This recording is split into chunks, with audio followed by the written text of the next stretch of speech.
Ladies and gentlemen, welcome back to another podcast. This is the Blue Stable Podcast. I'm your host, Marcus. Appreciate you guys for tuning in this week. We got a lot to talk about. It's been a long time, but we appreciate you guys for tuning in with us. Of course, I'm not alone. I got my guys with me, Colts Film Room and Landon. Landon, how are we doing tonight? Doing great. Man, it's season's over, I guess. Got a lot to talk about. Just snowing outside. Nice cold. Yeah, doing all right. Doing good. It's not only cold outside. Colts Film Room, how we doing? I'm good. Always something to talk about with the Colts. That'll never stop. Probably won't stop. Maybe ever. So, yeah, we got an exciting show. Excited to be back. Excited to debate things that we agree on with Landon. Yeah, you really come around here recently. It's funny because we say the same things, we just get there different ways and then argue about it. Yeah, excited. It's going well. Appreciate you guys for tuning in on all sides. We're good, hanging in there. Shout out to Hunter, first comment. Shout out to John, first comment as well. One of our friends from the Elite Chat. Appreciate you for tuning in on the YouTube side. Appreciate all these guys. But we got a lot to talk about, a lot to discuss. It's sure it's going to be an interesting show. We had a lot to start. We're going to start with the Irsay letter, of course. This is after the game, the final game with the Colts and Jaguars that did not matter at all. But shout out to Irsay. He said we're 1-0 in 2025. But he did drop a letter via email and on social. Huh? No, we're not shouting that out. I laughed so hard. Like this. It was the funniest thing ever. We're not 1-0 in 2025. I like, does he know the record resets when the season starts? No. But it is what it is. So we're going to go over this letter that he sent out to all Colts fans. I got it here posted. Just going to read it for you guys briefly if you did not see it already. And if you're listening to this, whether you're in a car or things like that on the podcast, I'm going to read it out for you guys. Dear Colts fans, as we closed out this season, I can't tell you how disappointed I am that we failed to win the AFC South and earn a playoff appearance. There's a high standard in the city for our team and anyone who steps in on the field wearing the horseshoe. The expectation is to win our division and compete for our championship. Just being on the doorstep of the playoffs is not the standard I expect, nor what you deserve. We understand that always and accept the challenge. Believe me, I know you share my impatience and frustration. I know you invest your time, energy, and money into the Colts every year. More than anything, we want to reward you with division titles and playoff runs, and we've fallen short in the most painful ways possible. Very heartfelt letter from our owner, Jim Irsay, which came out after the game. The Colts did not make the playoffs. So what was your thoughts, Landon, when you seen this letter? Are you not reading part 2 of that letter? Like the most important part of that letter. He believes in yeah, there's a second part of the letter. There's a second page that's like the most important part. Oh, I didn't get that part. Okay. Anyway, he's keeping Shane and Chris. That's probably the most important. That's yeah. So the second part of that letter is Chris Ballard and Shane Steichen returning, which is obviously the only part of that letter that actually really matters. The rest of it's words are words, and I don't know, like Shane Steichen's the Don Shula of coaches, Chris Ballard's the Michael Jordan. We're shooting for 2 Super Bowls in this decade, and he wants to go back to back to back and be the first GM or owner that three-peated. And I mean, it's just words. Like, they're just words. It's really the actions behind it that actually matter. And that's why the second part of that letter to me is the only part that really matters, is because now Chris Ballard's getting year 9. And yeah, here we go. I find it. Yeah. You want me to read this one? Yes. All right. So this is the second part of the letter. This is the one Marcus just pulled out. This is what we were referring to here. It says, but things evolve quickly in the NFL from week to week and season to season. So I will never stop being optimistic that this team can take the next step. So shout out right out of Marcus's playbook there. Optimism. I've been evaluating our entire operation and I believe in Chris Ballard and Shane Steichen and our collective ability to make the improvements needed to take us to the next level in 2025. I know fans who want an immediate change in leadership, keyword immediate change in leadership, will be disappointed. That means we all have a lot to prove. So we'll get back to work, keep doing what we can to earn your support and make you proud to be a Colts fan. Sincerely, Jim Irsay, owner and CEO. So there's two key parts of that. Like I was saying, obviously, the big one is Chris Ballard, Shane Steichen returning for 2025. That's to be expected. Most everybody figured that was how it was going to go, just because that's how this regime is. What really, I guess, kind of made me laugh was the part of like, I know fans expected immediate change, and they're sorry to disappoint all that. Chris Ballard's going into year 9, bro. Like, there's nothing immediate about this. This is not an immediate change. This is a prolonged regime. Yeah. So that kind of stuck with me a little bit. I thought that was kind of just funny. And like I said, it's words. None of it matters. The only thing that matters is chances are he didn't write it. So that's why none well, of it we'll really see. So he did speak to the team in the locker room, which that's a whole other thing we can get on at some point maybe. But he did sound very good. He sounded like Jim Irsay. He didn't sound weak. So that's all good. It seems like, he's still there health-wise and stuff like that. So it's always good to see him, speak clearly, speak strongly, be healthy, all that kind of stuff. And that's what we wish going forward for Mr. Irsay and all that. But yeah, I mean, you know how I am, Marcus. God, I'm Chris Ballard already. Here we go. You know me. You know. Yeah, absolutely. You know me. I don't put a lot of stock into words. I just don't. I never have. I never will. It's really just about actions. And the only part of that whole letter that I even paid attention to was Chris Ballard and Shane Steichen returning. I figured Shane for sure was going to return. Chris, I was a little bit more iffy on, but I had put out, I guess it was like a day or maybe a couple days before that. Like, that was the direction things were heading in. Everybody was going to be back. It was not going to be, this massive turnover and stuff like that, which, we talked about on the show. We figured that was going to be like the easiest thing. But when the Giants game happened, that is really, I think, what really sunk in with a lot of fans is that this team is just, they are who they are, and they're not really going to change who they are, no matter if you bring them back a year from now or not, and unless the on-field product tells you that they have actually changed. And that's what really matters. It's about winning and losing. The process, people can talk about process till they're blue in the face. Process is process, whatever. I don't care. It's about winning football games, and it's about results. And this is a results-based business. Anybody you talk to in the NFL will tell you the same thing. It's a results-based business. And when you don't have the results, obviously, most of the time, you are going to get, moved aside for somebody who can bring those results. That has yet to happen. It seems like everybody but Chris Ballard has been held accountable. There's been multiple coaches fired, multiple quarterbacks shipped out, multiple coordinators and assistants fired. The only person that is still around is the GM who makes those decisions. Some people say it's a scapegoat. I'm not going to say it's like the Gus Bradley thing. Oh, here's another Chris Ballard scapegoat. Yeah, I mean, you're right to an extent, but Gus Bradley did enough on his own to lose. Yeah, both can happen. But that's where I'm at. I came on here in a little bit.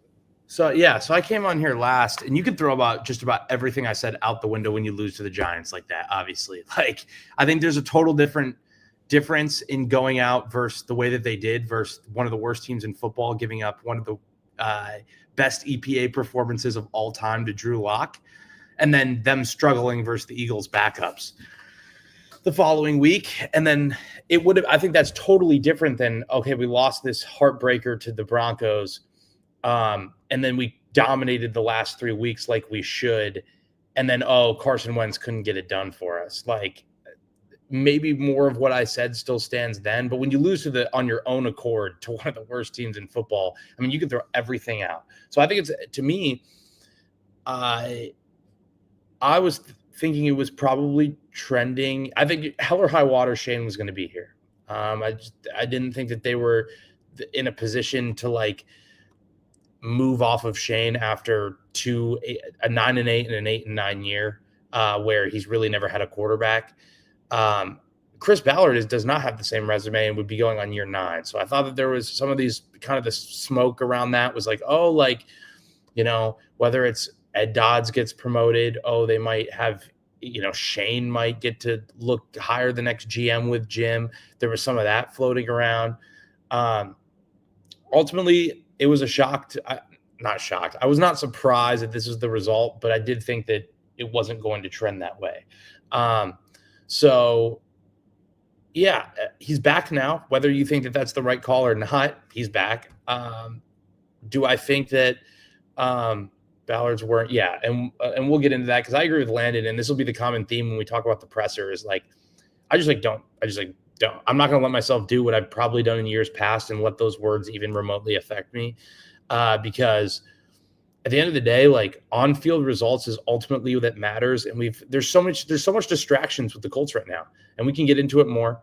But like whether it's the Zaire Franklin apology, whether it's DeForest Buckner's press conference, or the Pat McAfee stuff, and at the end of the day, like we talk about culture, we can talk about things that none of us here are qualified because we don't play in the NFL or in a locker room. But what I can tell you is at the end of the day, you can have an awesome culture and still not have the players that put on good film that'll help you win games. And the Colts don't have that right now. So that I'm more focused on transactions, literal things that I can measure and find evidence to say that this would likely result in something that, like Chris Ballard saying, I'm so sorry I failed, whatever, doesn't ring much for me, as opposed to go make a move and he brings in someone who can actually improve this roster. Then I get more excited. You know what I mean? So as of now, I'm pretty mellow as it is. But yeah, Chris Ballard's back. It sounds like if there's any positive to take away from that, if this was all to fail, it sounds like they'll start completely fresh with hopefully a better quarterback class. And someone will get another opportunity, and they'll have everyone on the same timeline. So I think that's, if there's any positive to take away from that, that's the only one. Yeah, for sure. And honestly, I think most of us was thinking that, for the plan going into next season, that Shane and Ballard will be back regardless of the situation. Even when you guys were debating it, I think we kind of knew that eventually that was going to be the timeline. Huh? Yeah. Yeah. So, I mean, it is what it is at the end of the day.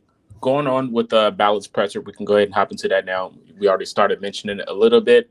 Of course, a lot of fans are still, on the fence of, not caring what he says. They want to see results. Landon's pretty much been preaching that for multiple seasons now. Of course, we're all on the same thing. I think when my reaction to the presser is him, being at fault of how stingy he was with his money, just reaching out for talents like that and actually finishing the deal. Things of that nature, like adding competition, which pretty much was the biggest point of this presser going into it. He admits that, he was at fault with that, and he got to add competition because, going out there with a young secondary, in which we mentioned before the season started, was going to be a huge risk. And it pretty much hit him in the face when it comes to that as the result. And you pretty much need that moment, and hopefully that changes going into this offseason, try to be a little bit more aggressive and actually finishing the deal to go get this talent. So that was pretty much one of the biggest strong suits was, him admitting to the fact that, he didn't add competition to this locker room. And a lot of these guys, with egos and things of that nature. And we just mentioned all of the drama that was on the outside going into, the team. Even Pat McAfee addressed it. It all plays a role. So that's why we're just playing losing football, because there's no true veteran leadership or things of that nature. I know he preached about how Shane Steichen holds guys accountable like that and things of that nature. But when you just look at this team in general, of course, there's a lot of dysfunction. So what was your thoughts, Landon, on this pressure? Did anything stand out to you interesting that was interesting?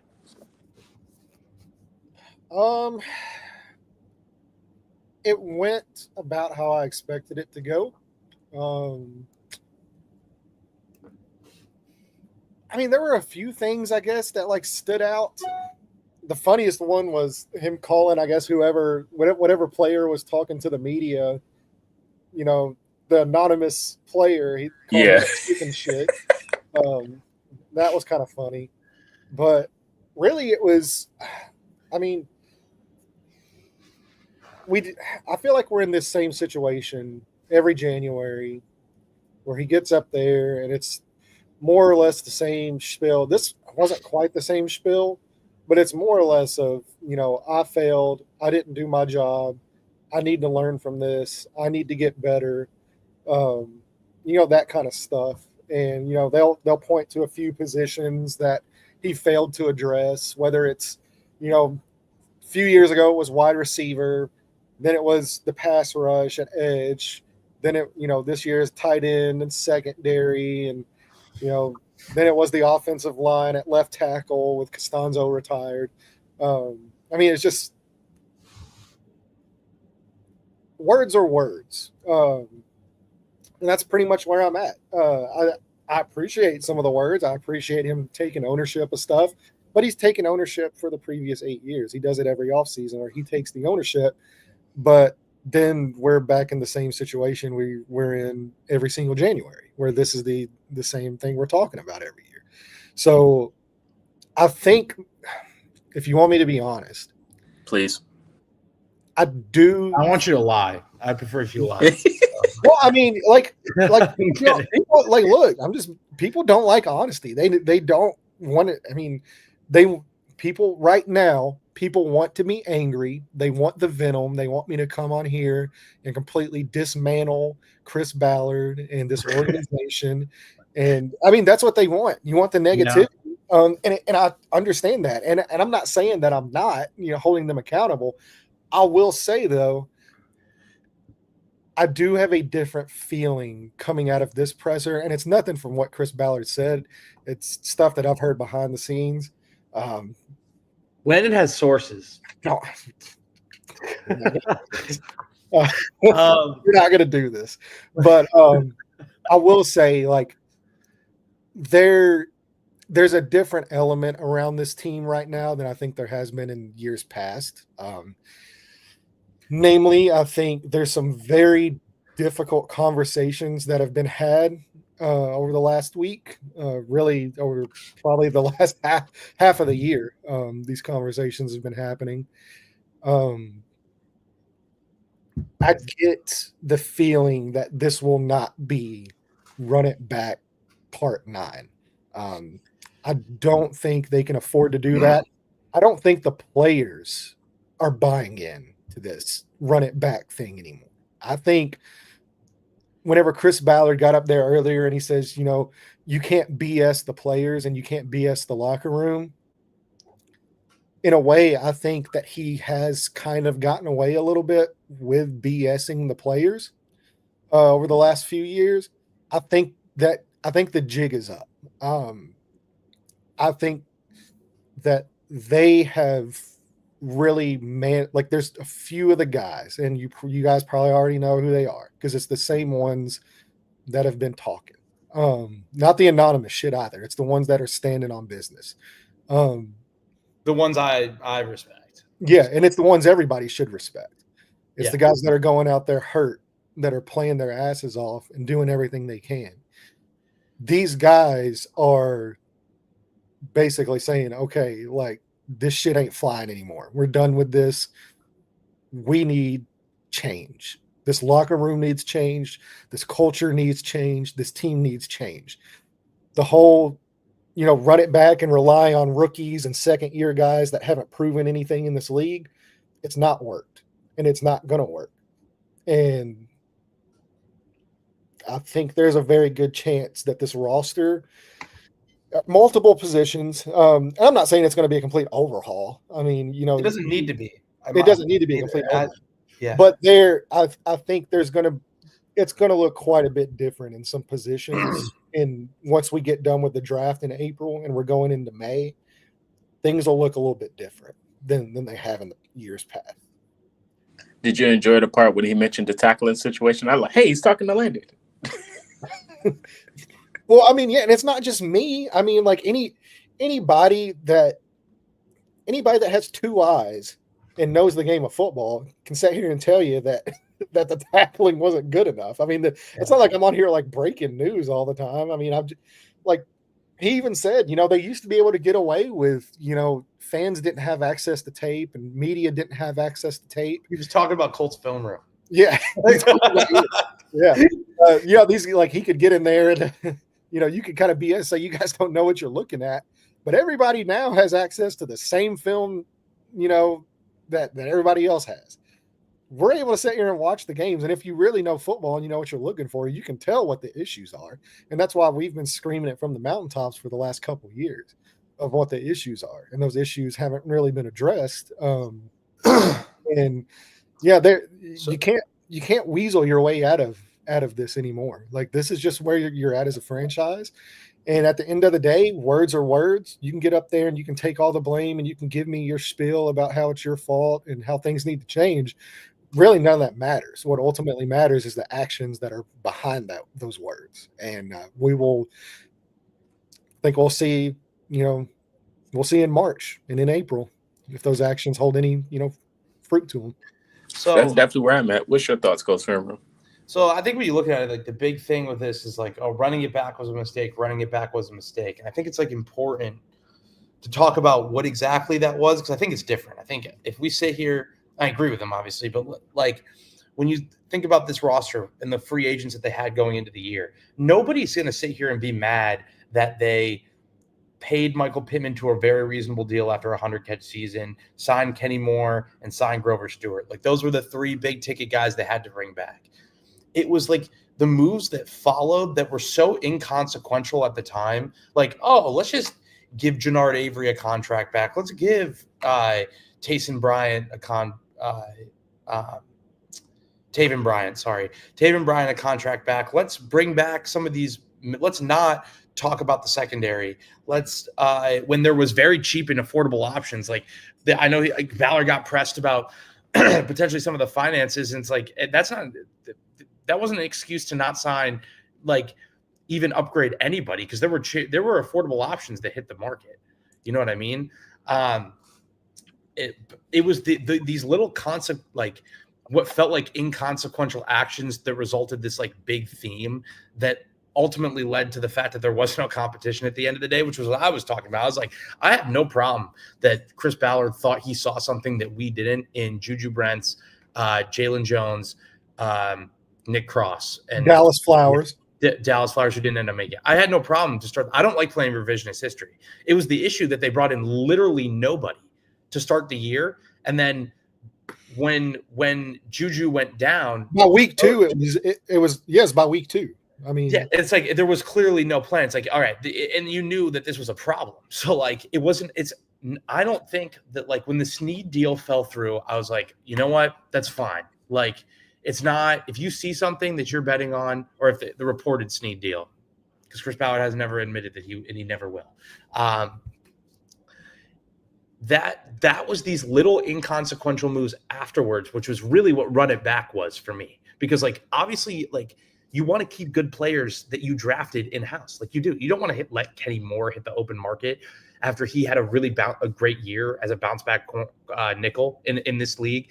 You don't, you saw the run defense when Grover was out in 23, you didn't want to let that guy walk. Like, it was some of these inconsequential things afterwards where it was like, we're just going to roll with what we have. Everyone's going to be so hungry after the Houston game, no competition. And that's why it failed, not because they spent money on their own free agents. So I think we're out of the year this year where the Colts maybe don't have that guy that's sitting there that's going to hit the open market this year that they absolutely need to have back. And I think that's kind of what Landon is talking about, where it's like this roster will look different. And then we'll talk about the defensive coordinator later. But like, it literally, I put it out there. I was like, if they are serious about changing their defensive philosophy, it literally has to change. Like, they can't just fit a square peg in a round hole and say, hey, this is a defense that needs this out of the nickel position on rundowns.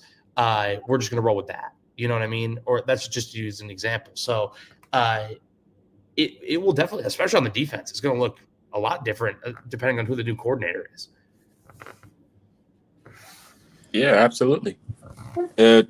you know, he mentioned a lot in this presser. Of course, they're still up there on social media, probably on YouTube if you guys want to check it out. He mentioned how all these players that he brought back still got, to play up to certain standards and feel like they let off the gas. Mentioning the defense, the Colts did fire Gus Bradley.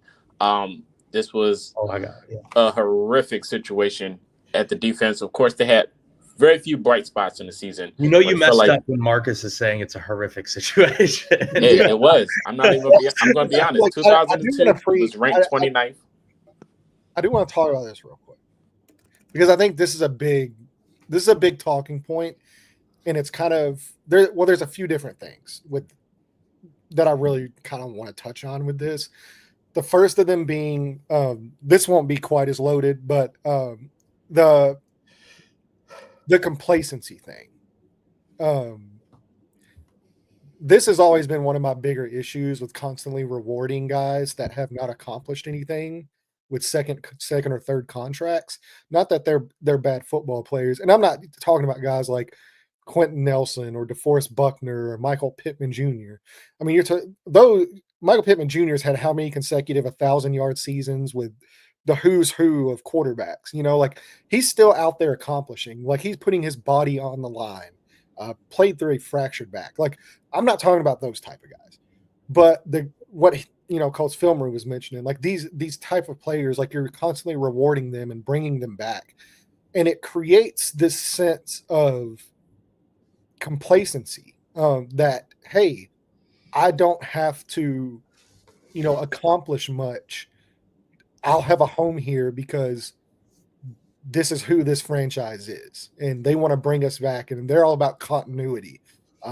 There's not a lot of uneasiness, and that's really what great franchises have. Is there's a lot of uneasiness, and I don't mean that in like a negative term. I mean from the aspect of there's expectations, and that if you don't hit those expectations, then you're not going to be on the roster. Every team, and like excuse my language here, but just to be like very frank about it, great teams need assholes. And those assholes need to come at 3 particular spots. And it doesn't always have to be every single one of these spots need to be, like that. But it comes from either your GM, your head coach, or your quarterback. When you look at the old Colts, the golden era of Colts, Bill Polian was an asshole. Peyton Manning was an asshole. And I don't mean that in a negative sense. By any means, all great guys.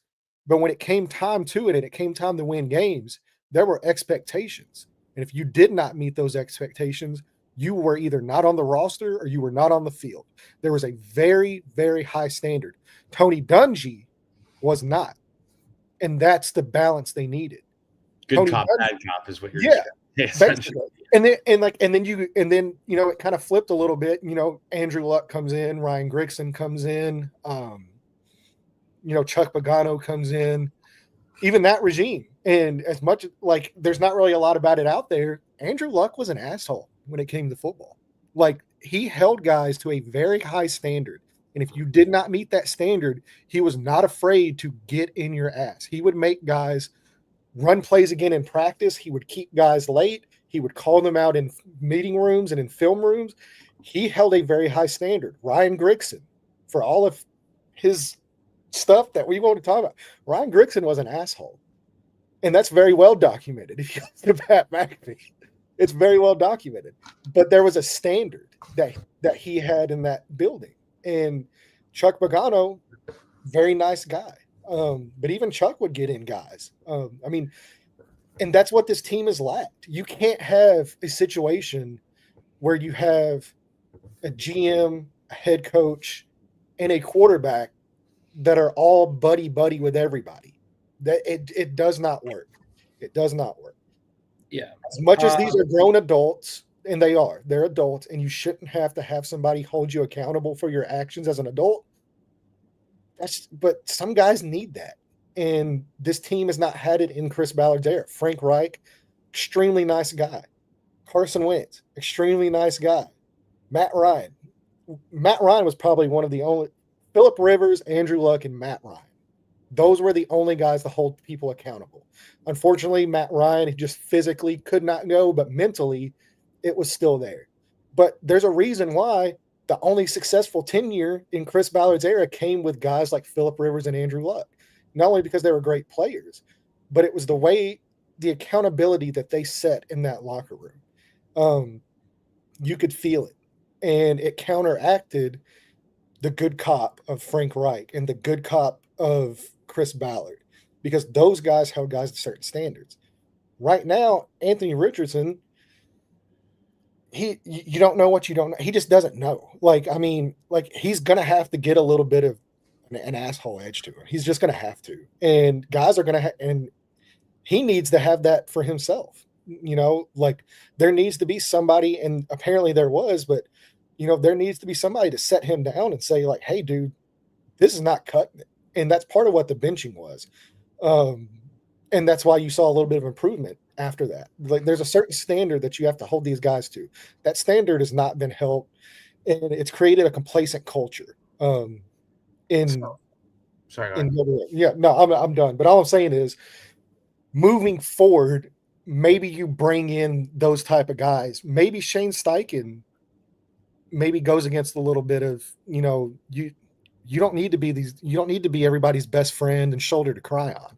You got to get in guys' asses, and it's time. It's time.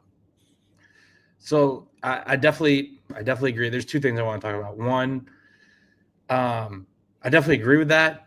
I would say the other thing too is, like, while that's totally correct, to a degree, these rah-rah speeches and all of what I think people associate with a good culture doesn't turn a C+ player into a B+ player. At the end of the day, they just didn't have good players. I think that's the other thing that, like, or I'm not qualified to speak on.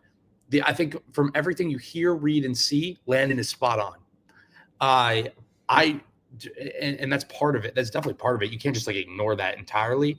But I also think at the end of the day, like, you can't use that as some excuse that the players weren't good enough. The players just weren't good enough. Like, there's some clear holes on this roster, and if there weren't, then they would have won. Like, that's I feel like the culture sometimes is this, like, almost excuse for, like, oh, the GM and everyone said that these guys were super talented players. They didn't pan out. So let's talk about why the culture isn't right. And I'm not, that's clearly part of it, but, like, we also can't lose to the fact that, like, they're going to go into the free agency with some clear holes in this roster and places to improve. So I think it's a little bit of a yin and yang, where it's both.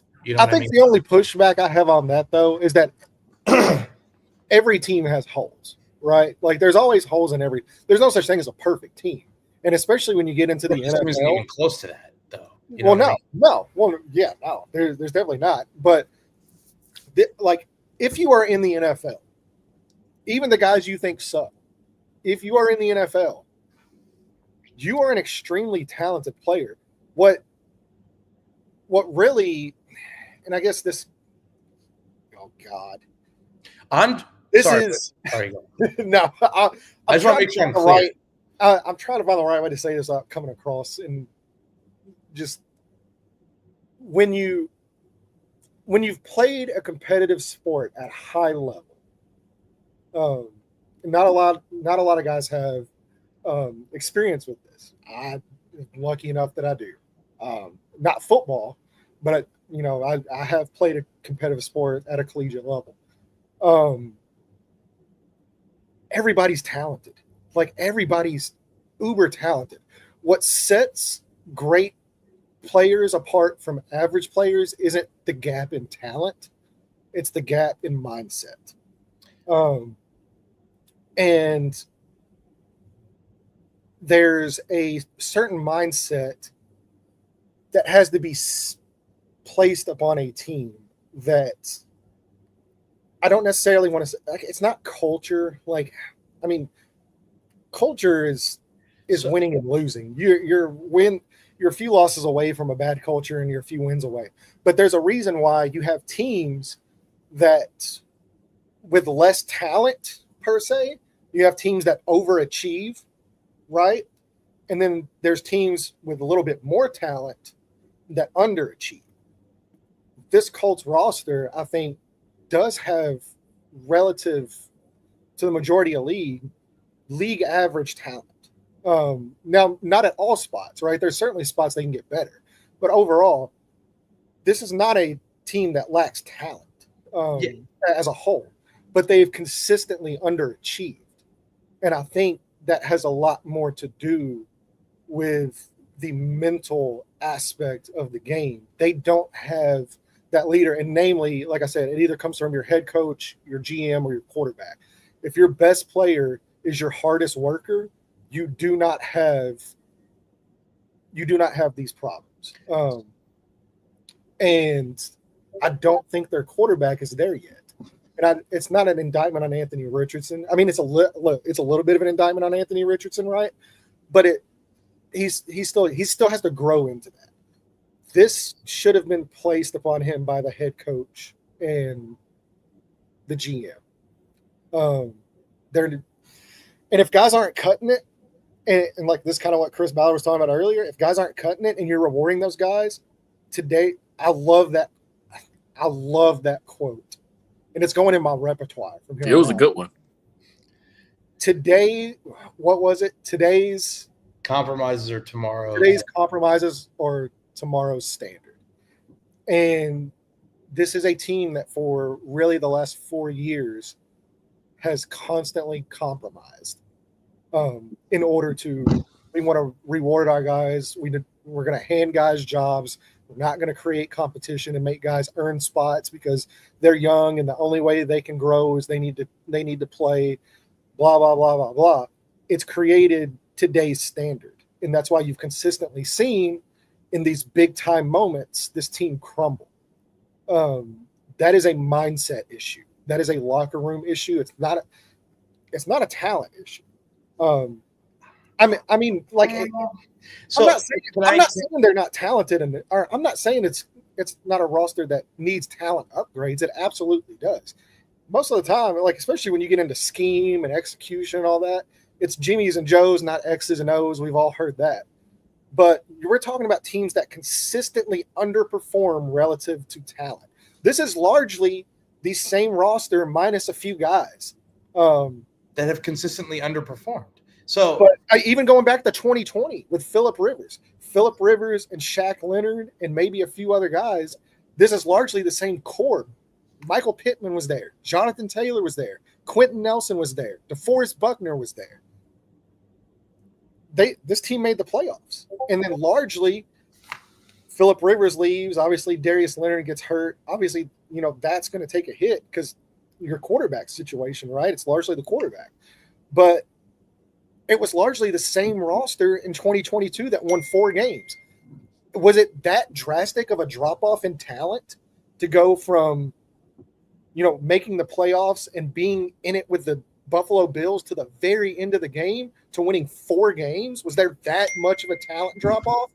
I don't think so. What there was a drop-off was – where there was a drop-off was leadership and accountability. And once Phillip Rivers walked out that door, it hasn't been there. So, yeah, that's just. So I think you're right. Here's my thing about some of this. I don't think that some of this stuff. This is my belief.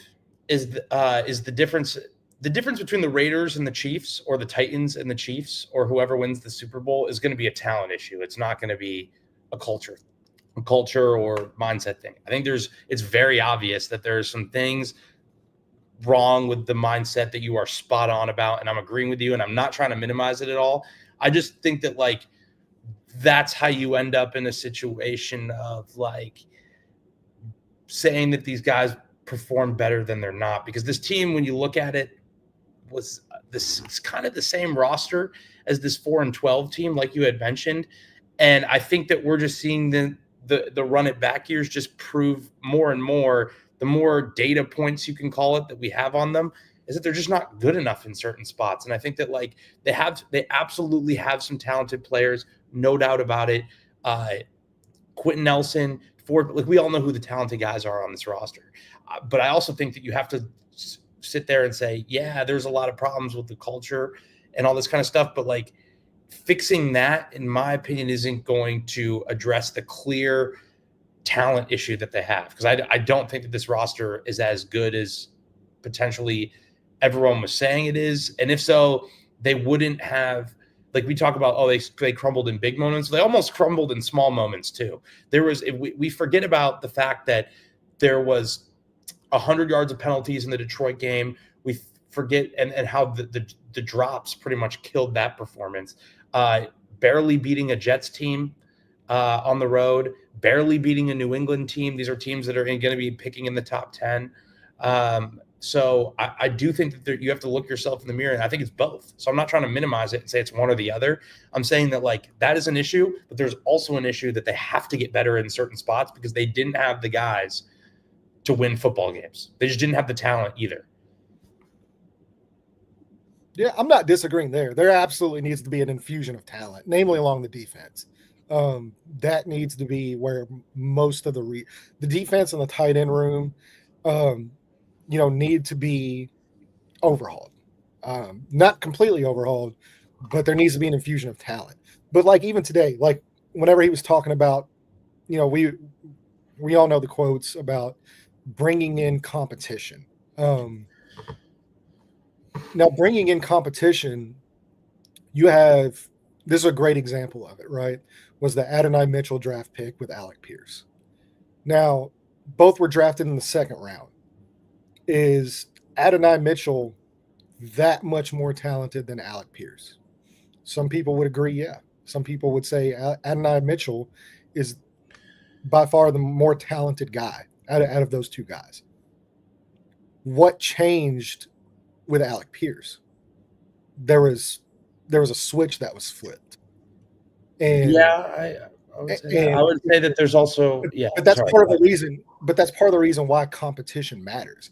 There's another, like I'm just going on full on cliche coach speak right here. This is full on cliche stuff, but there's a reason why this stuff is said over and over again. And that's because it's true. Pressure either busts pipes or it creates diamonds. The talent level, and I think I'm pretty sure even McAfee talked about this. When you get to this level, now you've got your all pro, your superstar players, right? But there's still, for the majority of NFL players, your talent level is here, and you're either gonna go about here and here. There's some guys that are a little bit less talented, some guys that are super talented, but there's a reason why so many super talented guys don't ever make it at that level. And a lot of that has to do with mindset and the ability to crumble under pressure. It's just, they're just not, agree. Yeah. And they're just not built for it. And I think I'm just more trying to say that, like, no, yeah, I agree completely with you as far as like, at the end of the day, they need new guys, regardless. If you need to change your mindset, you got to do it with new guys. So exactly. I think that's where they need to bring in veteran. I think that was the big misstep with this team, is the lack of competition created complacency, and it rewarded a culture of failure.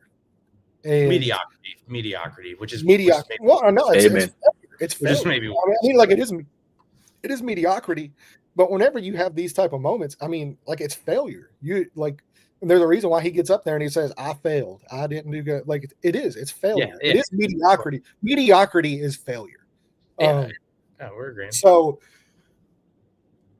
there needs to be a mindset change, and you need to bring in guys that have been around. Like DeForest Buckner really is the only guy on this roster. Maybe not the only, but it's the only one that's coming off the top of my head that knows what it looks like in a winning organization to compete at the highest level, meaning the Super Bowl. Nobody else in this locker room has ever really experienced anything like that. Doesn't mean they're not talented players, but there needs to be personal accountability. Like you can't just have DeForest Buckner and Quentin Nelson preach every week until they're blue in the face. There's a certain standard internally that you set to get to a certain level. Was I the most talented guy in the world at what no, I wasn't, but I worked a lot harder than a lot of people. And here's another cliche, hard work beats talent when talent doesn't work hard. I don't think that they have the guys at the right positions that have the correct mindset of what it takes to win at a high level. And I think you're going to see a lot of those guys either get put in precarious situations this year with competition where they're either going to show that they can win or else they're not going to play, or they're not going to be here this year. They're not going to get re-signed. Yeah. So let's talk about that, because I think the one thing that we need to talk about is kind of the competition at quarterback and those comments as well. So I think that's interesting, and I kind of want to stop some of the talk in the tracks because the Colts are, like, Chris Ballard confirmed it. Shane Steichen didn't deny it. It's pretty well known at this point that they have to bring in somebody to compete with Anthony Richardson for the job for next year. And I think what that looks like might be different than what people are thinking, because I think the one thing that I think we can all agree on is that there are teams that are – the Colts are a bummer. There are some real dumpster fires out there. And that's what I'd be saying. That's the Colts are an absolute bummer, but they're not a dumpster fire. And there are teams that are way more desperate for quarterbacks than the Colts will be. And it'll be very interesting to see what route they go from an asset management standpoint, because, like, I see these talks like Sam Darnold ain't happening, throw that out. Like, Justin Fields probably won't even happen. That's going to be someone people will be willing to give probably more money or assets, or however they want to go do this, whatever term you want to use, will be willing to sacrifice more to get a quarterback, not just a quarterback to compete with, but like a guy. And unless the Colts are going to do what the Atlanta Falcons are doing and draft a guy high, but then also have him compete with and this isn't a class to do that with. Exactly. So there's not a ton of options to me. And then when you think about, obviously, what we had just talked about, there being a lot of holes on this roster and places where they feel like the competition needs to be higher, I don't know that the quarterback that would compete for this job is going to be the one that fans think of, if that makes sense. There's going to be a guy that'll come in there, and when he signs on the dotted line, it will probably be, you're here to compete for the starting job, whether that's a formality or an actual competition. But just from a pure, like, what the Colts can afford with the current cap and what all the other things that they have to do, I just don't think that people should have the expectations that, like, they're going to be right at the top when you have to compete with. I mean, Landon, we can name like five. Marcus, we can name like 5-6 teams that need a quarterback way more than Indianapolis does right now. Right. Yeah, it's not a great free agent class. It's not a great draft class. The quarterbacks are going to be limited. That being said, I do think there is an avenue for a quarterback to come in here and to think, because regardless or not, there are quarterbacks that will look at, certain situations and say, like, yeah, this might be Joe, right? Yeah, I mean, like, this might be a shot for me to go out, because this roster isn't completely barren of talent. Like, do guys want to go to the Titans? Do guys want to go to the Jets? Do guys want to go to these situations where they can come in here? And if they are true to their word and they're not just, Chris Ballard's not up there, blowing smoke up our ass, you can come here and, yeah, it needs to be a legit competition. You will find out in July. Like, you're gonna know very early whether Anthony Richardson progressed or not. You will know early. But I think there is an irresponsible price tag to how much you're willing to invest, in my opinion, because the market, the way that the market works with this is like, yes, you're right. I think this is an attractive spot for a backup that, like, hey, I have a shot with, hey, and with the injury history too, with a good quarterback, injury history as well. There's a good chance with the injury history. But it always comes with a price tag. It will always come with a price tag. When at the end of the day, if Justin Fields is going to hit I'm just using him as an example, but you could use someone else. Even Russell Jameis Winston. Jameis, okay. That's a good one. Let's use a different example. That's the Because I think his personality, well, That's his the personality might be a little bit. I think for the most part, the average backup quarterback, if they have a chance in this scarce market where teams will get desperate and start overpaying, at the end of the day, they're going to take the chance to, if they're overpaying, it's probably because they're going to be offered a closer chance to being the starter than what the Colts are going to be able to. So it's going to come with a price tag that I don't know that Indy is going to be matched at the top of the market. And then it's also, I do think that you'll get that second tier, potentially a third tier of guys that will come to Indianapolis with the, expectation that like, hey, we're talking about Shane Steichen, who is known for developing quarterbacks, not necessarily Anthony Richardson, but you can sell that. There's probably other factors there. He did it with Herbert. He did it with Jalen Hurts. So like, there's guys that'll want to come play for him regardless.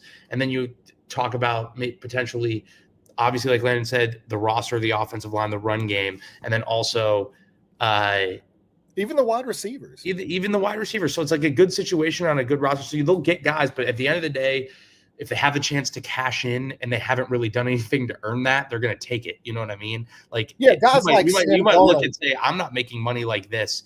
If there's a team like the Jets or somebody like, if there's a team that's going to throw $50 million at Sam Darnold, he's not going to be an Indianapolis Colt under. I mean, throw that. Stop. And if he is, you might as well get that out of your. You might as well get that out of your mind. It's not happening. Or with some of the. I would love Justin Fields here. If there's going to be a team willing to sign Justin Fields to $20-something million per year, he's not coming to Indianapolis. But so to me, my ideal guy is a guy like Jameis Winston, who does have the individual talent to push for a starting role, but also you want to talk about a guy, and this is not in like the days of holding Anthony Richardson's hands and, you need to bring in a mentor and stuff like that. Those days are over with. The mentor, the babying, the coddling, it's over with. If there is a guy, I think that he can watch the work ethic, and we can argue, obviously with the success and the interceptions and stuff like that. I get it, but I'm being serious. Like, Jameis Winston is one of the hardest workers out there. This dude, I mean, I'm not going to get into specifics, I guess, but I think it for a guy, but a guy of like that caliber, I think that could be more of a realistic option. I agree with you. I don't think it's going to be a rookie. I know there's been a lot of talk about, them potentially drafting a guy in the middle rounds or something like that. It's not going to be a rookie, because with rookies there comes development and stuff like that. They don't have that kind of time. Because I think for me, like, I agree. I think if it's a rookie, that means that the veteran quarterback market heated up way more than the Colts could reach for. Because again, like, I think the one thing that, if I can say anything and get a point home, is like the price tag is going to be so important on this. Like, there are teams that are way more desperate for a quarterback and than the Colts are, and can afford to pay more. Like, that's just the fact. So if they do end up going the draft route, it is because they couldn't find anything. And I Brian Gutekunst has said that. I know Landon and I are both fans of it, but it's always healthy to draft a quarterback, even if you have one. It's to know how your much cheaper too. Yeah, you challenge your coaches and your people to develop them. This is kind of like the tier you might be looking at here. So like, I'm just going off of names, guys like maybe the Colts interviewed. Sorry, am I allowed to break news? Yeah. Am I allowed to break news live? Yeah, do it. I don't have Twitter pulled up. So the Colts interviewed Browns safeties coach Ephraim Banda. Hopefully I pronounced that right, for their defensive coordinator job. Interesting. More secondary.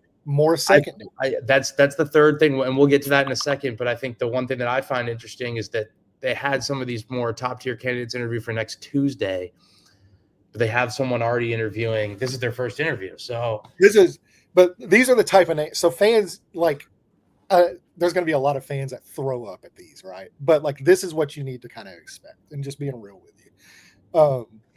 Taylor Heineke, Andy Dalton, Jameis Winston, Jimmy Garoppolo, Trey Lance, Case Keenum. I don't even think Trey Lance. I don't know if they would bring in Trey Lance or not. But I don't know that they wouldn't. I don't know that they wouldn't either. Brandon Allen, Kyle Trask, those type of guys. Brett Ripien.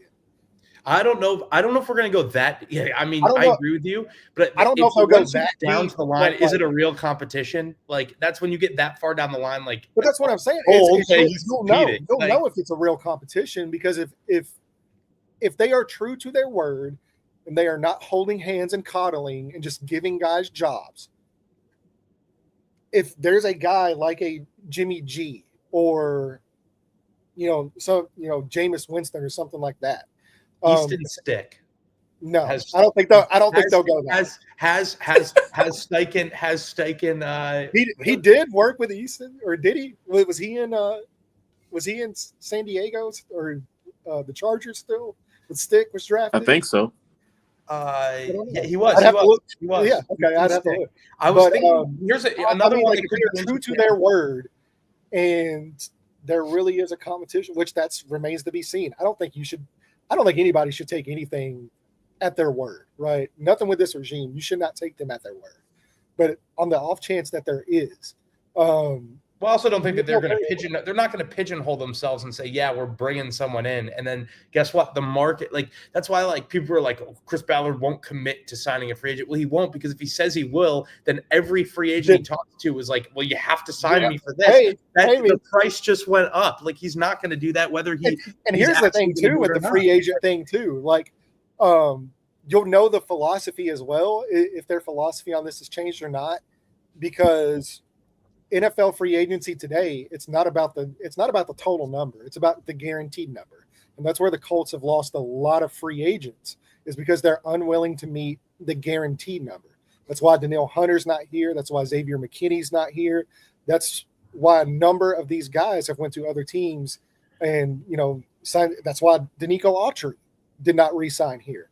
It was all haggling over a few $1 million of guaranteed money. Now, maybe some of that, not saying anything, but maybe some of that has to do with ownership and liquid assets. Chris Ballard denied that. He should. That's what a good employee does. Maybe some of that has to do with liquid assets and stuff like that. But if you are going to make moves and sign guys, there needs to be you'll be able to tell with the guaranteed money. That's what normally, whenever he says, I need to do a better job of closing deals and getting over the hump, that's what that is referring to. And that might be the concession they have to make moving forward to land some of these guys, is that guaranteed money number is going to have to be competitive with places around the league.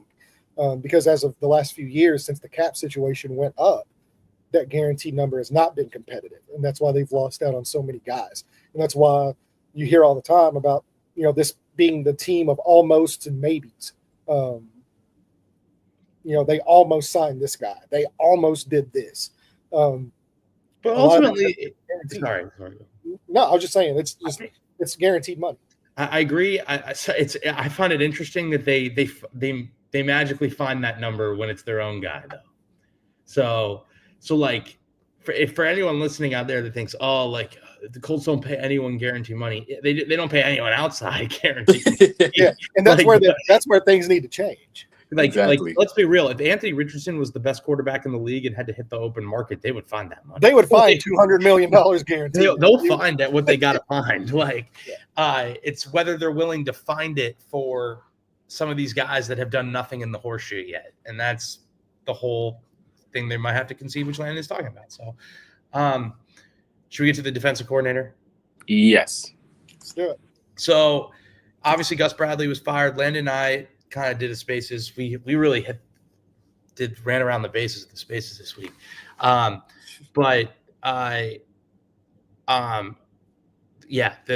don't know if I'm pronouncing that right. We can get to him in a second. You can get to him in a second, because he is. These are the kind of names that I think people laugh at for these jobs, or discredit. I guess I should say, not laugh. We'll get into it in a second. I don't think people should discredit him. So the Colts obviously fired Gus Bradley. This was probably the most predictable move of the offseason. I think it was written in pen the second the Giants game happened. It didn't. I mean, they could have had like an 85 Bears performance versus the Jags. It didn't matter. I think the writing was on the wall throughout the entire year. I think the one thing that we can talk about is there were some good moments for this defense. Like they were randomly top 10 in EPA towards the back half of the year. They showed up versus some good opponents, but ultimately, like when they had to have it, they just didn't. And it was ugly too. We can point to really the first Texans game. They performed better in the second one. The first Texans game, the Green Bay game, which was horrendous, kind of that slow start that they talked about, got to bounce back a little bit versus Caleb Williams and as a kind of a struggling Bears offense. Really performed poorly in that infamous Jacksonville game where they just let Trevor Lawrence. Brian Thomas Jr. Yeah, it was as ugly as it could possibly get. Brian Thomas Jr., who's done it to a lot of people, but he did it again. In Indianapolis, nobody could cover him. Dallas Flowers gets cut. They kind of and from there, just kind of telling the story of the entire Colts season. They kind of bounced back a little bit. I think the defense sneaky played well enough to win in Buffalo. They had 2 turnovers for Josh Allen. If Joe Flacco doesn't throw 5 and give multiple short fields, I thought they played well for the most part there. I thought they played well enough to win in Minnesota for a degree. They had the turnover with Sam Darnold. The offense couldn't get into the red zone the entire time. These are the 2 Joe Flacco games where you're like, why is he playing? He's single-handedly lost us games. Then kind of fell back into some things versus Drake May and kind of the second half with Rodgers, but I would say performance versus them. And there was just these up and down moments, and then obviously you discredit all. Maybe they played okay versus Denver for the most part. I would say the offense let them down. But then there was a lot of times where it's just like, this was terrible. You look at the numbers, bottom of the league in a lot of categories. Every good performance that they put up, you can find another one that would make them like realize that this team isn't good. Just the way that Drake May was throwing all over them. Drew Lock was throwing all over him. So, that was a long spiel to say that this was expected for the most part. I think it'll be for the better. And I'm very interested about who they hire because that'll tell us a lot about who will be on this roster next year when you figure out what's the scheme we're running. Yeah, well, also, too, like I said earlier, like since, you broke that news here about the secondary coach of the Browns, I think it's really telling. There's a few things really telling about where things are heading. And first is the fact that the 3 coaches now confirmed to have interviews for defensive coordinator, all 3 have ties to being secondary coaches. Then you listen to Chris Ballard's presser today, whenever he talked about the defensive line and the defensive line's performance this year and why it, wasn't what it was last year. And just reading between the lines of his comments of it's really hard to get pressure when guys are getting the ball out quickly and attacking, the middle of the field. Like these are his own words. A lot of that was due to scheme, and a lot of that was due to talent at linebacker and secondary. These guys were able to sit back there and not get under pressure, mainly because there was always an easy completion waiting to be had in this defense, whether it was at the cornerback, safety, linebacker spots. So now we have 3, we have those quotes from the presser today where he talked about time to throw and the holes in the secondary possibly affecting the defensive line. And now we have 3 defensive coordinators confirmed that all have ties to being secondary coaches. So do with that information what you will. But I think to me, it paints a pretty clear picture about where the priorities are moving forward. I think there will be a little bit more aggressive. They'll be a little bit more exotic. And I think they will look to add talent in the secondary and at linebacker this year. So yeah, I think when you start, we can just kind of talk through some of the candidates. Obviously, Lou Anarumo interviewing next Tuesday, I believe. I think Steve Wilkes would be in that category. And then obviously the first interview, of the day. When you think about the Browns defense, and I'd have to do more research to see if he would carry over the same Jim Schwartz defense, same gap control type thing. So we're going to see a lot of middle field closed just to get that extra guy in the box. But they play a lot more man-to-man. I think that's the two things that I've seen. That'll help Juju. Dennis Allen. There was some Dennis Allen buzz. Hasn't been reported as a candidate. But I think man-to-man coverage, playing more sticky coverage and not giving these receivers free releases, that's been a problem with this defense. Where have you heard that, Marcus? Yeah, exactly. Really challenging receivers at the line of scrimmage. I think just what I'm looking for the next defensive coordinator is a guy that maximizes personnel. I think I was in the middle of actually writing an article for the Blue Stable, kind of talking about this, but I tabled it. We talk about two teams that have done this kind of defensive overhaul with like a coach hiring another defensive coordinator, and two teams that I think have done it really well were the Vikings and the Eagles. And the Eagles, after 2022, they let Gannon go. They brought in Sean Desai and like weirdly Matt Patricia, and they have ran the Fangio style defense for like the past like 4 or 5 years under Gannon and all these guys. They just needed the right play caller to run the system. So they bring in Vic Fangio, and then they turn over and their defense is lights out now. Obviously, some personnel changes. We'll get into that in a second. Then you also have to talk about the Vikings, were the other one that I wrote about, and you talk about how they had Ed Donatell's Fangio style that it just really wasn't really working. There was too porous of zones. People were attacking them, eating them up. And Kevin O'Connell said, I want an entire philosophy switch. And he goes inside and Brian Flores for this organized chaos type defense. I think the one common thread that why these guys are so good is because they can maximize personnel. You look at Zach Bond, who was voted an All-Pro today. He was a pass rusher in New Orleans, and Vic Fangio turned into an off-ball linebacker that's an All-Pro. You look at Brian Flores and what he's done with Josh Metellus, who's pretty much started at almost every single Van Ginkel as well. Van Ginkel was going to be the other one for me, where like the way he mixes and matches and is convicted in the personnel, that's the type of guy I want, who can figure out, okay, let's put Zaire Franklin, who we know is talented. He was also an All-Pro. Let's put him in a position that he can be successful. Latu, a guy, DeForest Buckner. I think I'm very, too, not to cut you off, but like with a style like that, one of the most underrated, and I know like the guy's been getting a ton of hate here recently, but one of the most underrated aspect of Zaire Franklin's game is blitzing and rushing the passer.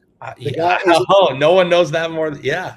The guy is an absolute menace at getting after quarterbacks. And he just was put in coverage way too much in the system. It was basically, easy completion, gain tackle. We're not going to allow the explosive plays, set back and read. There was not a lot of Zaire, we're just going to unleash you. Go get the ball carrier. Vision zone. So zone coverage isn't obviously the same, which we know there's match and there's vision. Whether you're going to be matching routes as they distribute into the pattern, or you're going to be reading the they did not run a lot of match. It was very vision based, and that's how people are like, oh, he stinks in coverage, and it's like, yes, but also like the scheme is too easy to pick apart when you have experienced quarterbacks and sometimes even like non-experienced quarterbacks moving you off of their eyes because that's how they're coached to do it. So like sometimes I yes, is Zaire Franklin the next Fred Warner in coverage? No, I'm not saying that he is, but I also think that like you would see him perform much better in that area in a new scheme where they're playing a little bit more match. That's why one of the reasons I love Lou Anarumo is he runs this Tampa 2, which I think Zaire is the one thing that Zaire does really well is being the middle runner in Tampa 2, which everyone thinks needs to be this like very, very fast guy. And you don't. You just need to basically funnel him to the safeties. And I want more of that split field coverage where the linebackers are funneling things. Even in the red zone, there was a few different stops. I can't remember which game it was where Zaire Franklin, they were playing Tampa 2 back in the red zone, and he got his hand on a pass and broke up a touchdown. Exactly. That's a coverage that I think but yeah, like that's the type of situation that they just weren't put in a lot of times.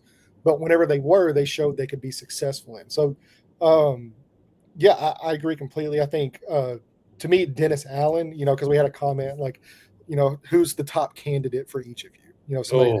It's hard for me to pick one because I think there's like a tier list for me. Yeah, like these guys that I would consider A+ hires. Dennis Allen, I think Lou Anarumo. Lou Anarumo would be an A+ And hire. Lou- I just didn't understand some of the pushback on that. Where like I understand that Cincinnati's defense has struggled. I understand that like everyone's like, oh, like, I mean, what they shipped out, their top 3 secondary players, their best defensive They tackle. lost a lot of people. they lost, the and everyone's like, well, linebacker. he's gonna run into the same problem with the Colts. I was like, here's my thing: if they're gonna hire a new defensive coordinator, the first conversation, if not already they're having in the interview, is what do you need your personnel to do? Like, there's going to be changes if you're going to make it. If they want to run it back and do their whole run it back thing, they'll go hire a guy that runs that they would have brought in Jeff Ulbrich and Robert Saleh that run kind of spin-offs. Yeah. So that's where I'm like, if they're going to make this philosophical switch, you literally can't, because it'll be very clear when you go to OTAs and installs, and it's like, this guy can't play this role in our defense. He can't. And they're going to know, like, for the lack of credit that we give Chris Ballard, he's not that stupid. Like, you know what I mean? Like, he's not that stupid. Nah, he knows So, ball. like, to go put. Well, if anything, it's been one of his biggest faults as a GM is listening to his coaches and getting his coaches who they want, for better or for worse. A lot of times, especially when the quarterback situation, it's been for worse. But Gardner was not for worse. well, no, Carson Gardner was Wentz the is worse. Gardner once, yeah, no, for sure. Maybe Anthony Richardson might have been for worse too. Like, you know, We don't know. We don't Yeah, know. that's But you know, Shane wanted him. That's, you know, he's went out and got his coaches their guys. Gus Bradley, big fan of you know, Nick Cross and Juju Brents. He went out and got those guys to play in that system. You know, that, so he does listen to his coaches. I think he kind of needs to do a little bit better job of, you know, like, if he's that convict, like, there's a few players like the Jonathan Taylor thing, where like they didn't need a running back, but Chris Ballard was so convinced about Jonathan Taylor that it just didn't matter. And he went up and got his guy and drafted JT, even though they had Marlon Mack, and we saw how that worked out. I think maybe he needs to kind of get back to that a little bit. I totally agree, and I think that's why it'll be very interesting which route they go. Yeah, I would prefer. He should have never listened to Gus Bradley on Brandon Faison. Yes, you're 100% correct.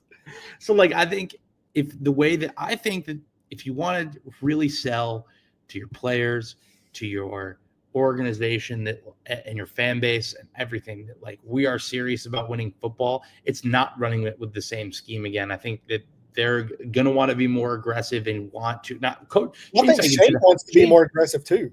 A lot of times, like with coordinator hires and like when a head coach hires guys, like Shane Steichen's a play caller. He runs the offense. I know we've talked about this Colts film room in our spaces that we did. A lot of times with that, you sit there and you look and it's like, what defensive systems and play calls give me the most issues? What is the hardest for me to figure out? Why do you think Lou Anarumo was on the first? Yeah, that is who I want. And I'm not surprised that he's going to the Browns, because when you go look at the 2023 matchup, Galen Fitz. Oh, he wasn't there in 2023, I don't think. But someone would have to check with me on that. If someone in the comments, was this guy on the 2023 staff? Ooh, let me That would. But anyway, Lou Anarumo and Shane Steichen have had some battles even when he was in Los Angeles. So like, and then they had it in 2023. So like, I think that's naturally where coaches go. He was safeties coach in 2023 and 2024.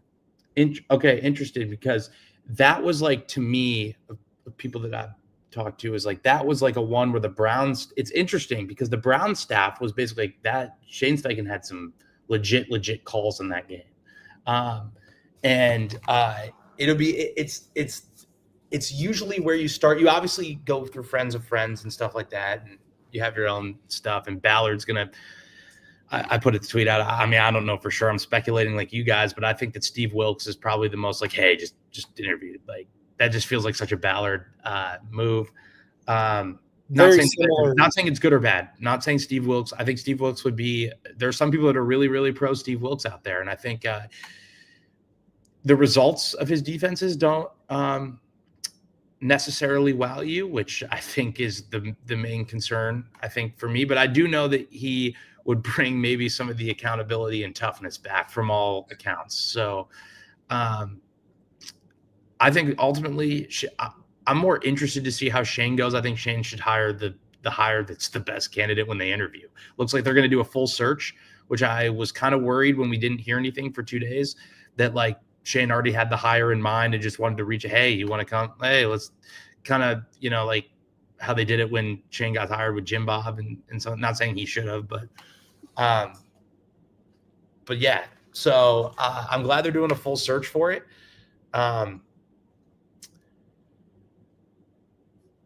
So yeah, so they're not going to be bringing back Richard Smith and Ron Miles. Yeah. Sorry, why did I just like pause? I just feel like my brain paused. Yeah. You just, it happens. So that's probably to be expected. I think I would not sleep on Gus Bradley to be a DC somewhere else. I just wouldn't. Or potentially, I just wouldn't. I think there's some people that still believe in Gus Bradley. I do in the league. Like this is a guy. It was made clear to me that had they not hired Saleh when they did, Gus Bradley was going to be the defensive coordinator for the Niners with Kyle Shanahan. So I wouldn't be surprised to see those guys. They're good coaches. I think at the end of the day, for what Ron Miles had to work with, he did a heck of a job as secondary. God bless him. I totally agree, because when you think about, I mean, multiple how frustrating is that? Multiple undrafted free agents, third rounders. Like really, the only premium pick was Juju Brents as a second rounder. Everyone else has been healthy. So yeah, exactly. He wasn't even on the field, so he was out there running around with. I thought he did a wonderful job. I think two of those guys, Richard Smith, I thought obviously did a nice job with Zaire, turned him into a Pro Bowl pro. I would EJ Speed for I would say 22 more than 3, or 23 more than 4. Right. And then also there were some guys. It was interesting to see that Chris Ballard was really adamant on the secondary needing to improve and what spots that was, because I didn't think that was the biggest problem. I thought at all. I mean, it was part of it, but there were some guys that he bet on that I thought that took good steps that you want to see. Nick Cross being one of those. Not exactly great in coverage, but he was great in the box. Jalen Jones. He had his moments. He had a couple turnovers this year. And same with, I thought Jalen Jones took a good step as well. So those are two guys for me that took big steps. I think obviously Womack had maybe that week where he was the belle of the ball, and then things kind of fell off, and it is what it is. And I don't think Julian Blackman was necessarily part of that run it back, where I didn't think he was necessarily. I mean, he was playing with a torn labrum, I guess. Yeah. So it's tough to be honest. That's the part of doing the film stuff. It's tough it's easy to say when things are going right. It's so easy. Look at this awesome play call. Look at that. But when you do it wrong, there's so much you don't know.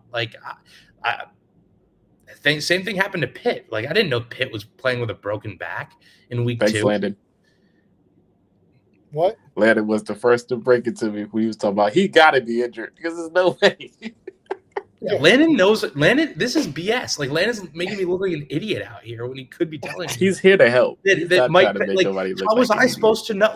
But that's a real thing though. It's very easy for us to come up and sit here and say, look how awesome everything is. But when you have to sit here and say why it's bad, there's so much stuff I don't know. So there's so many things when it comes to. But also at the end of the day, torn labrum or not, for Julian Blackman did not play well this year. Yeah, and really there's always it's easy to vacillate, and it's easy that we all can sit here with a clicker or whatever and tear apart stuff. Really, the thing that's always interests me more in watching stuff like this is the why. Like, okay, so I've seen guys do this successfully in the past. Why is he not doing this successfully now? Like, what changed? Is it, like I said, is it mindset? There's a mindset change. Does he have something going on in his personal life that's weighing him down? Does he have any? I mean, like, all this is like real stuff. These guys aren't robots, So, yeah, it's just it's more about the why. Because if you get, like I said, if you get to the NFL level, if you're good enough to play in the NFL,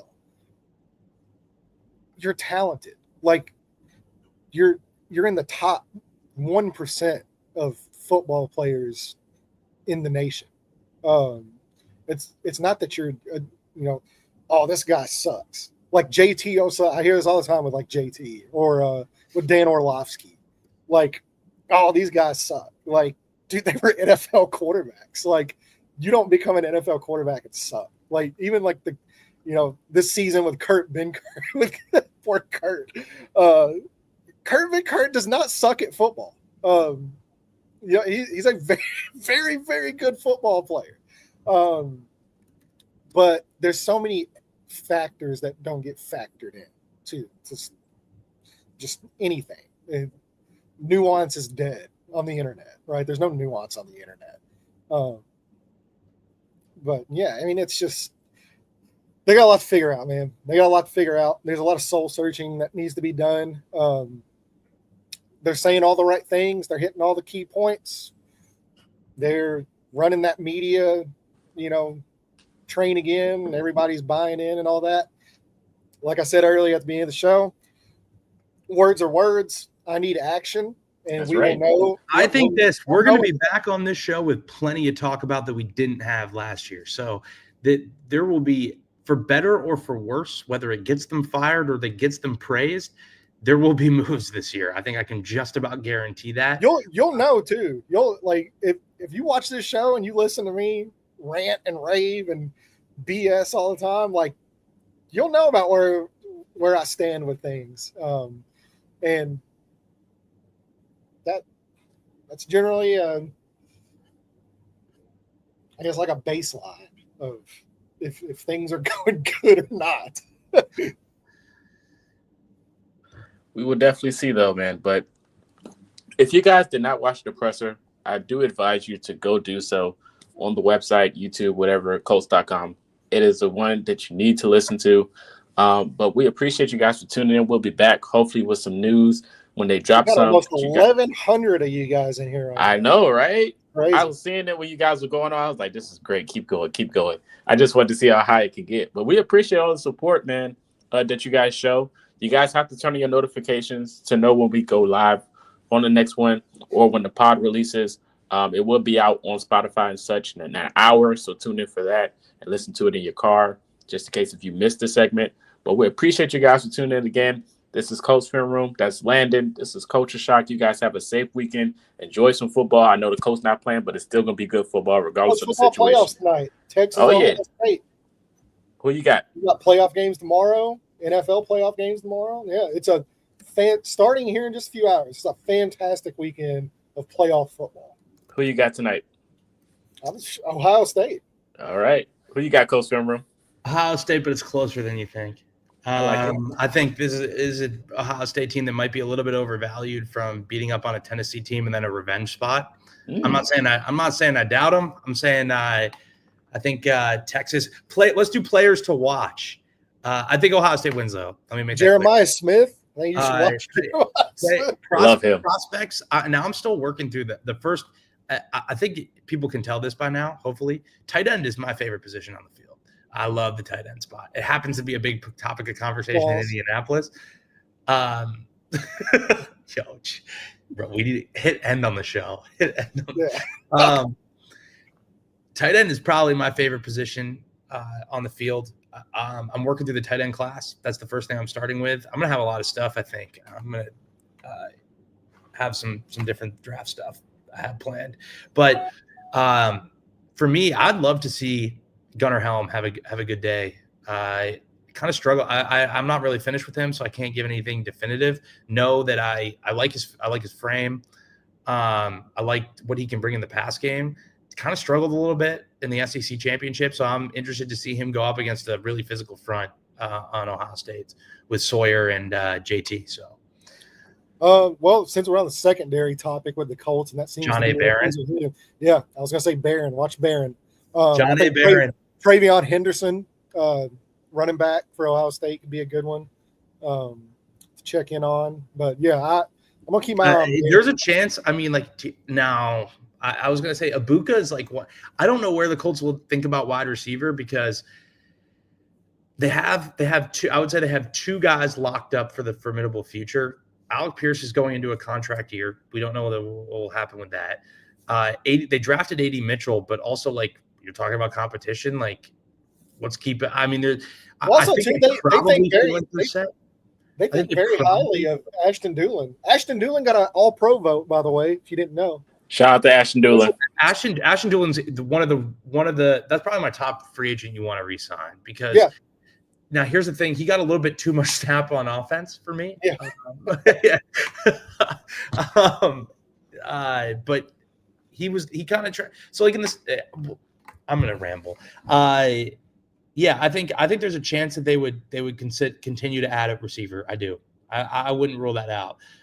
When you think about the Alec Pierce could potentially be out after this year, maybe not as high as Ibuka. So that was silly to say, but I wouldn't be surprised with more of a late round receiver. Yeah, there's also I think any of these guys could get traded tomorrow. Not saying the receivers are going to get traded, but pretty good trio of DBs there, of course, naturally at Ohio State. They have that. Is it Burke? Yeah, there's Burke might be. Well, Caleb Downs, but he's not Ransom. I think Ransom, safety out there, pretty decent player. Downs ain't coming. I think my top two are probably John A. Barron, Travion Henderson, and Will Howard. Yeah, Will Howard exists. Yeah, he does exist. No, I'm kidding. I do think I know we had talked about it earlier, and this is the last. He's done a fine job there. I don't think there's a non-guarantee that the Colts draft a quarterback this year, late round. I don't think that's. They could definitely. I mean, they could. Is Sam Ellinger going to be back? They're going to need a dart throw. They're going to be. Could you see them go veteran third? Now we have three quarter, like kind of what they did with Eason when they had. It's possible. It's possible. It's too early to say. Jason Bean's back. The GOAT. Oh, I forgot about Bean. The GOAT. Remember that 1 week where I was like so obsessed with the two quarterback system? I was like. It was after the preseason. I'll tell you a story when we get. I'll tell you a story when we get off the air. But I was obsessed with the two quarterback system. Didn't happen. Should have happened. If you have two quarterbacks. Not if your quarterback's Jason Bean, who's not really a quarterback though. So he was what the offense was missing. But appreciate you guys for tuning in. Have a great weekend. We will see you guys, and until next time, we are out. Stay safe.